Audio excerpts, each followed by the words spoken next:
Hi guys, Keith Forrest here, otherwise known as the Spiritual Fruitcake. So, here we are with this week's video, and thank you first of all for people who've commented on the previous videos I've done. It's lovely to hear from you, and I'm glad that these are proving of some help to people, which is great. That's what they're here for. Sometimes we're going to do some different things with these videos. Sometimes they'll be serious, sometimes there'll be humour, sometimes there'll be music.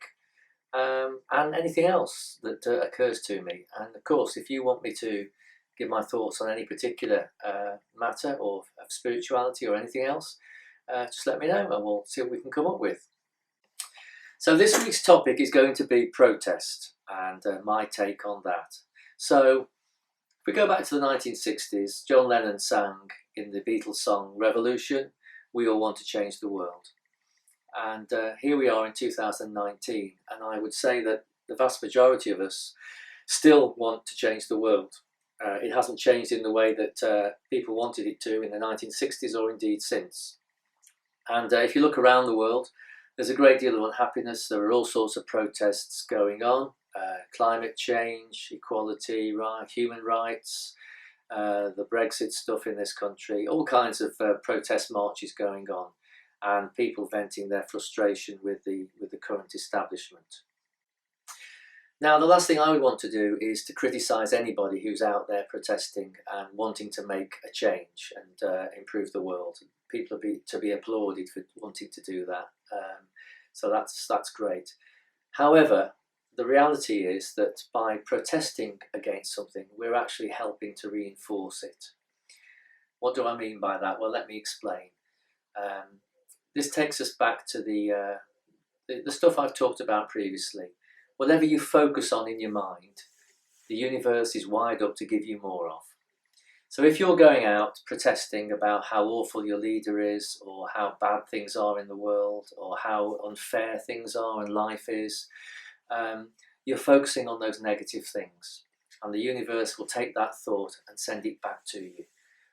Here's some more of things being bad, of things being unfair, of things being unequal. So we're actually reinforcing the negative situations that are out there by protesting, because we're focusing on a negative thought. And we need to change that if we actually want to make a lasting and permanent difference. If you go back to the 60s again, there were riots, student riots going on in Paris at the time, 1968. Look at Paris today, no different, because this process of focusing on the negatives inevitably means you get more negatives. We've just had the anniversary of the Tiananmen Square protests in China, and I was listening to a lady on Radio 4 the other day, and she was a student at those protests, and she was asked how different it is in China today compared to before the Tiananmen Square protests, and her answer was, it's no different at all. It's as if Tiananmen Square never happened. And that's what I mean. People with well-intentioned people wanting to change things, but in fact by reinforcing the negatives, by putting out negative thoughts into the world, we simply attract more negativity back to ourselves, even if we're well-intentioned, which of course all these people are. So if we're going around protesting about how awful our leaders are, the universe will give us some more awful leaders. We might get rid of the current one, but another one will come along and the status quo will continue.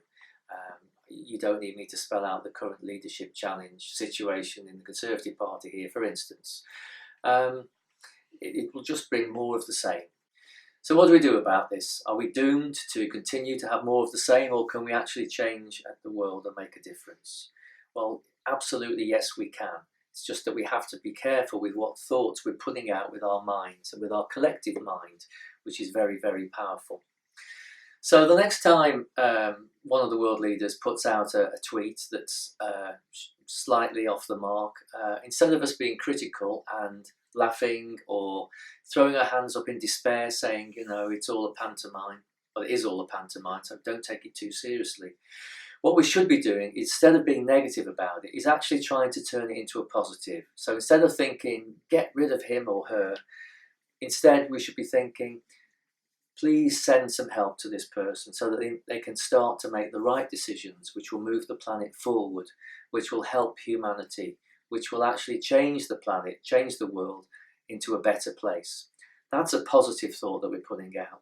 And actually, if more and more of us do that instead of criticising, then we'll see the lasting changes that the vast majority of people actually want to see. This works. It's really, really powerful stuff, believe me. If we go back 2,000 years ago, Jesus said, you should love your enemies and pray for those who persecute you. He wasn't just trying to be the holiest person ever. What he was actually saying was, this is how you will get change in your world. The Jewish population was under the Roman rule at the time and being severely oppressed. And what he was saying to them was, put out love, put out positive messages towards your Roman rulers, and that's the way you will see change. Not by fighting it, not by criticising it, not by protesting against it. And that lesson remains as valid today as it did then. The reason this is so powerful is because love is the most powerful energy force in the universe. In fact, it's the only energy really, but that's another story for another video. So when you're putting out positivity to people, you're actually behaving in a godlike manner, and that's why it's so powerful. So if we want to change the world, we have the power to do so, but we have to use positivity along the lines that I've mentioned here. The choice is always yours. You can carry on protesting and you can attract more of the same into your life, into the world, if that's your choice. Or make this change and help people to actually make the difference and bring about the changes that we all desperately want. Hope that's of some help, and see you next time.